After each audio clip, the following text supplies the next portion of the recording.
ભિલોડાના ટાંકા ટૂંકાથી ટોરડા જવાના માર્ગ હાલ અત્યારે બિસ્માર હાલતમાં છે. એટલે કે રસ્તો વ્યવસ્થિત નથી.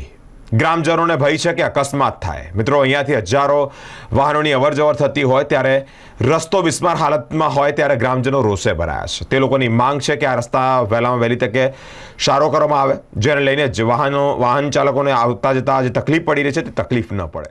ભિલોડાના ટાંકા ટૂંકાથી ટોરડા ગામને જોડતો રોડ બિસ્માર હાલતમાં છે. રસ્તા પર મસ્ત મોટા ખાડા પડ્યા છે. મોટા ખાડાને કારણે જ અકસ્માતનો ભય પણ છે. ખરાબ રસ્તાને કારણે અકસ્માત સર્જાય તેવી આશંકા છે. તંત્રની બેદરકારીને લઈને વાહન ચાલકો રોષે ભર્યા છે. ખાડા પૂરીને રસ્તાનું સમારકામ થાય તે વાહન ચાલકો માંગ કરી રહ્યા છે.